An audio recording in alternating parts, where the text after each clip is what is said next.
राष्ट्रपति जी को छोड़ करके प्रधानमंत्री भी, सुप्रीम कोर्ट का चीफ जस्टिस भी सब संविधान के तहत काम करते हैं। तो हमें भी संविधान के तहत काम करना है, ये ध्यान रखना है हमेशा। ये नहीं हम लोक शक्ति बन गए तो हमारे सामने कोई कुछ है ही नहीं, मोतियाबिंद ना पालें। और एक नारा है, रिश्वतखोर दलालों को जूते मारो सालों को।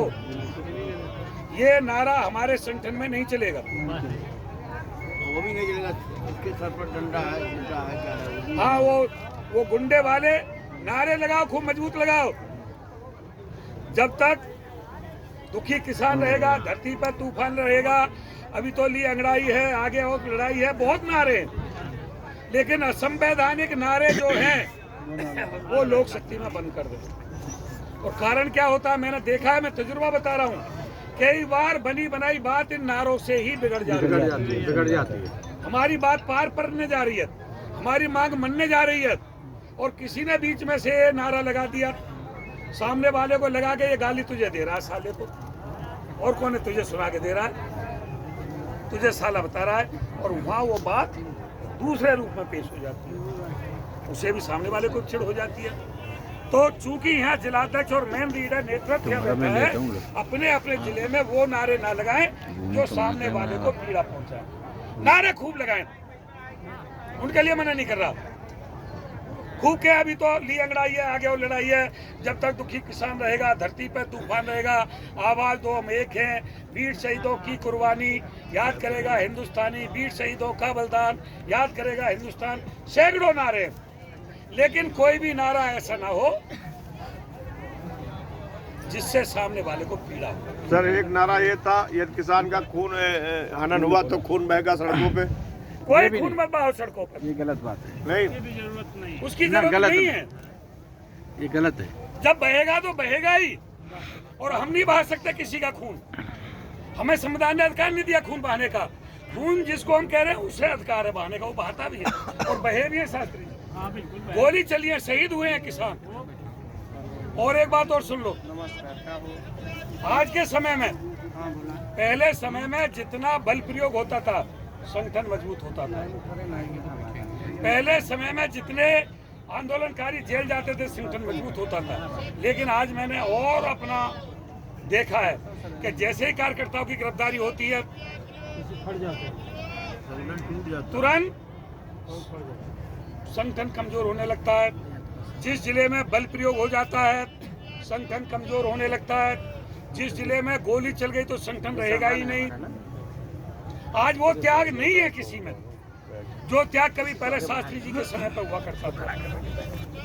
और मैंने देखा बाबा टिकैत जी के समय में खैर पे 4 शहीद हुए शास्त्री जी। आज तक खैर पर संगठन नहीं पनप पाया जहाँ 4 शहीद हो गए। और कहीं ना कहीं सामने वाले को गोली चलाने के लिए मजबूर आंदोलन भी करता है। गलत दिशा और गलत नेतृत्व, गलत भाषा और गलत भाषा कई बार सामने वाले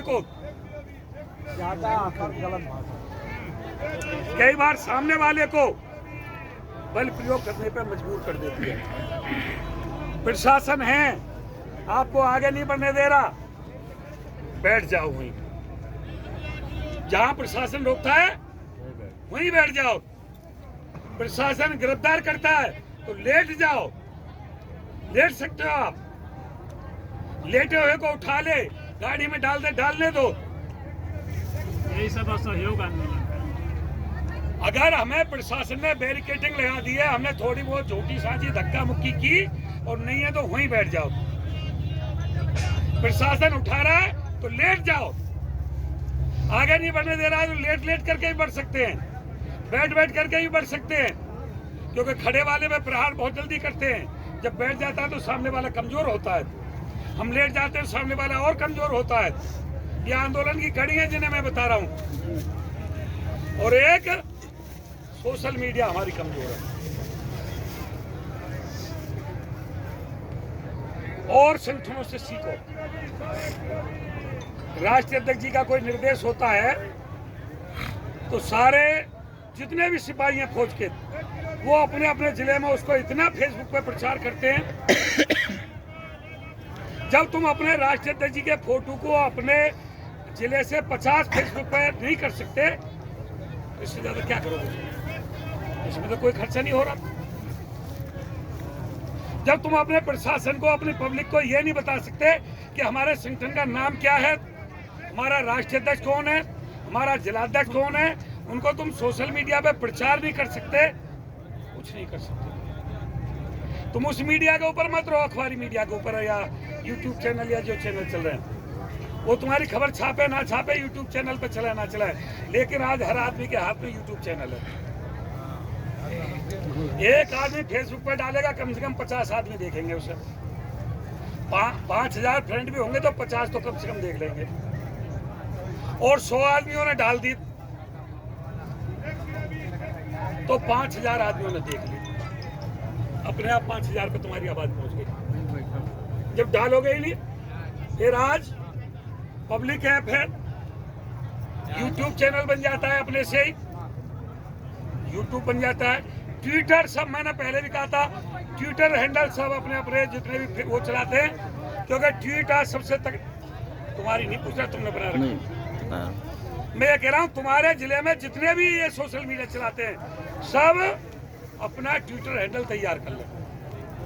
शास्त्री जी ने एक दिन कहा था कि आज हम देखते हैं हमारा संगठन कितना ट्वीट करता है, ज्यादा सीमा पार नहीं कर पाया। हमारा एक वो कौन सा कुटुंब ऐप पे लगभग 4200 के करीब मेंबर हैं। भारतीय किसान लोक शक्ति के कुटुंब ऐप पे 4200 के करीब मेंबर हैं, तो वो सब सोशल मीडिया चलाते हैं। अगर 4000 ट्विटर हमने चला लिए और किसी की भी कोई बात 4000 ट्वीट पर रिट्वीट हो गई, तो मुख्यमंत्री जो है उस पर संज्ञान लेगा बिना आंदोलन के। लल्ला भाई गिरफ्तार हुए हरदोई में, अगर हमारे 4000 ट्वीट हो जाते तो हमें आंदोलन करने की जरूरत नहीं पड़ती। समझ रहे हो मेरी बात? ट्वीट से ही बाहर हो जाते।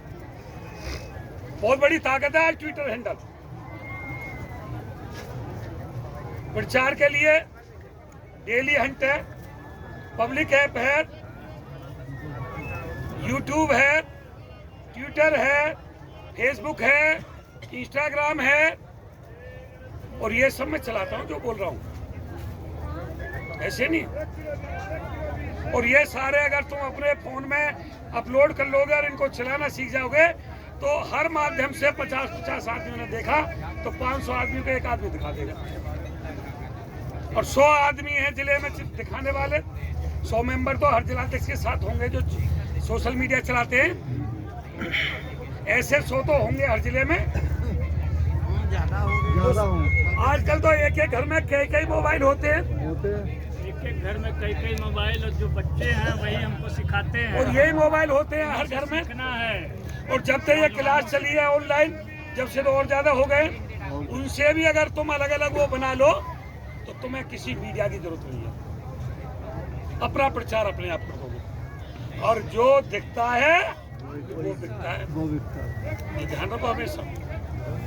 तुमसे इसलिए कह रहे हैं कि तुम्हारे हर आदमी के नीचे कम से कम जितने चेहरा यहाँ बैठे हैं 100 आदमी काम करते हैं। तुम अपने अपने जिले में जाकर के ये चीज कहोगे और इस पर लोक शक्ति को आगे बढ़ाओगे।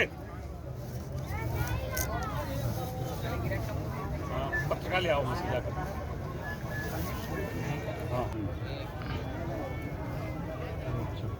और हर शिविर में बांटी गई, कोई शिविर ऐसा नहीं है जिसमें पत्रिका ना बांटी गई हो। आम पब्लिक को भी बांटी गई, कार्यकर्ताओं को भी दी गई। अगर वो पत्रिका आप अपने अधिकारियों को भी दोगे तो भारतीय किसान यूनियन से इंप्रेसिव होता है वो। इसका मतलब ये किसी विचारधारा का संगठन है, ये किसी विचारधारा का संगठन है। और आप भी पढ़ो, अपने पड़ोसियों को पढ़वाओ और अपने अधिकारियों को भी दो। और ये दूसरा अंक है जो बट रहा है, पहला अंक तो खत्म हो गया था, फिर दूसरा अंक है जो आज हम यहाँ समापन कर देंगे, और तीसरे अंक की फिर हम तैयारी कर रहे हैं छपवाने की। एक पत्र का फिर हम छपाएंगे जो आपको मथुरा में और हरिद्वार में भेंट की जाएंगी। इनसे बहुत बड़ा प्रचार होता है और इसमें हमारी जो मांग है इस पत्रिका में, जो स्वामीनाथन आयोग है, कई बार शुरू से हर संगठन शास्त्री जी स्वामीनाथन स्वामीनाथन कहता रहा, और यहाँ तुम किसी से भी खड़ा होकर के पूछो स्वामीनाथन क्या है, बता नहीं पाएगा। कितने आदमी जानते हैं स्वामीनाथन के बारे में?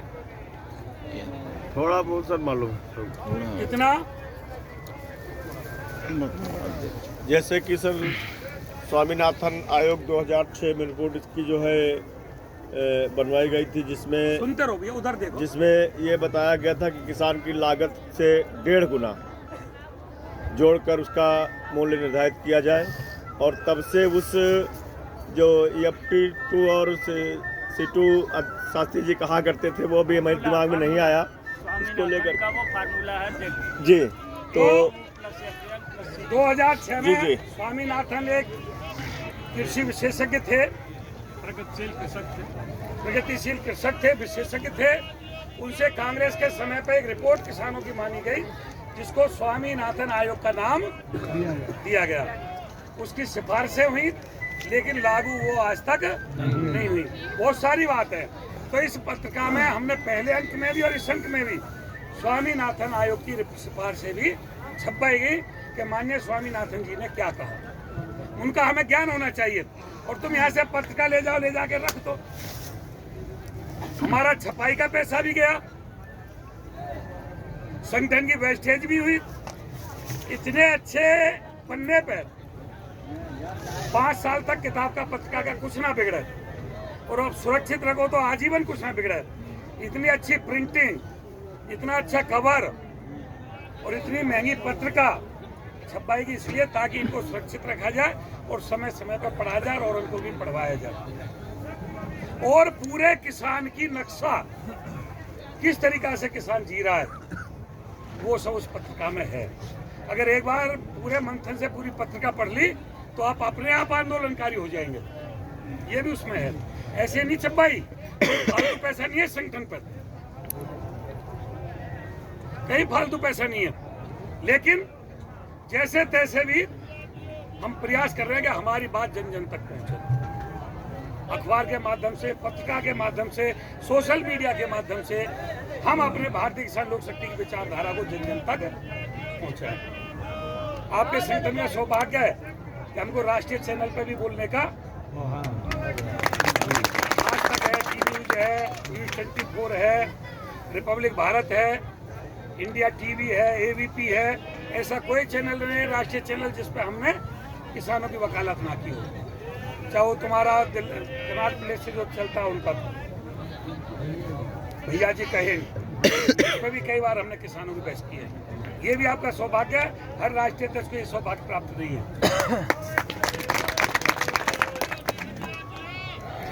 एक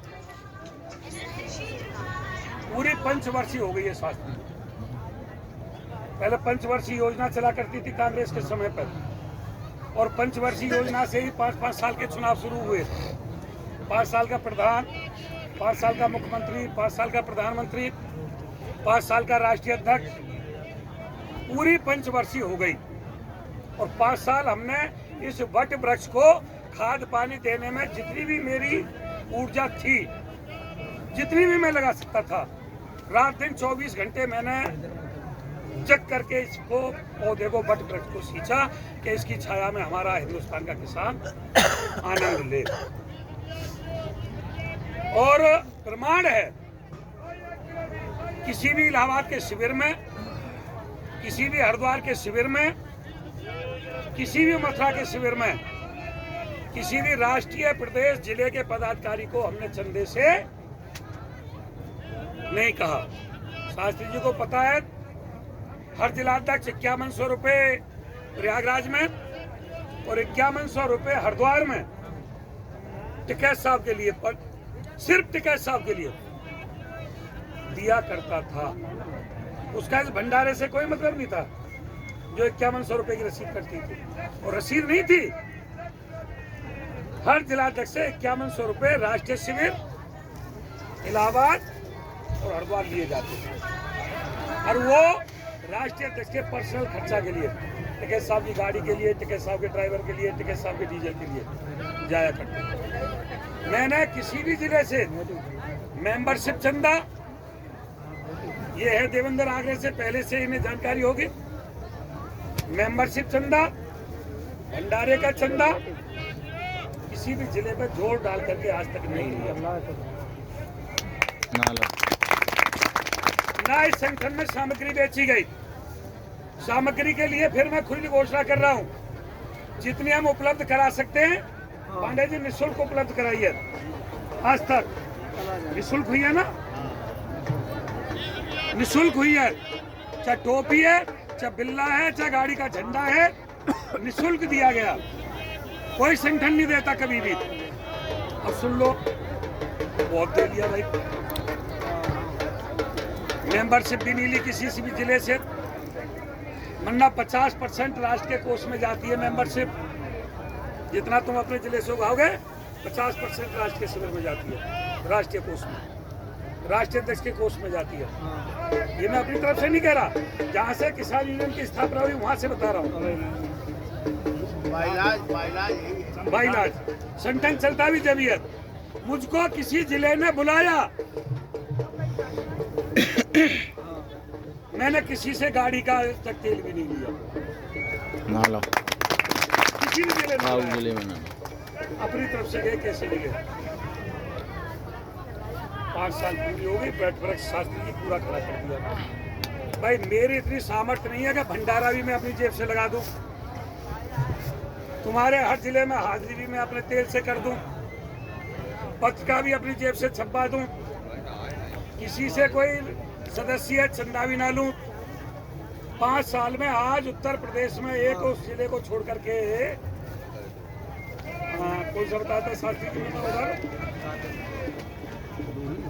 ना, गोंडा तो है, एक जिला है जिसको आज 5 वर्ष तक ले आया।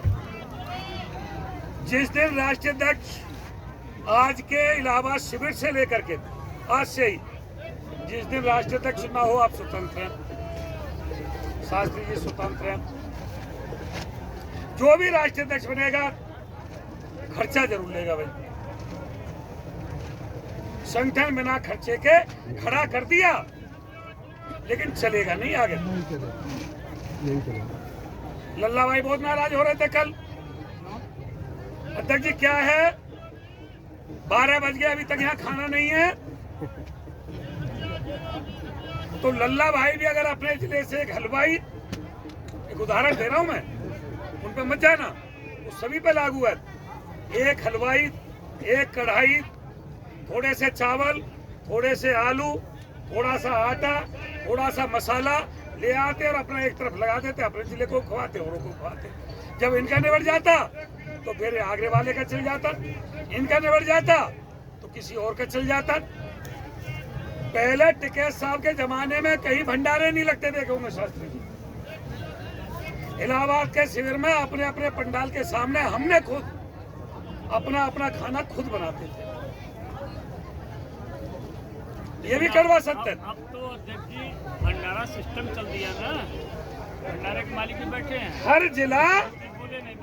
हर जिला अपना अपना खाना अपने आप अपने अपने पंडाल में बनाता था। हमने बनाए, हमें कुछ नहीं मिला कहीं भी, हम हाथ से काम नहीं कर रहे, हमने अपने हाथ से रोटी बना करके यहाँ इलाहाबाद में खाई है।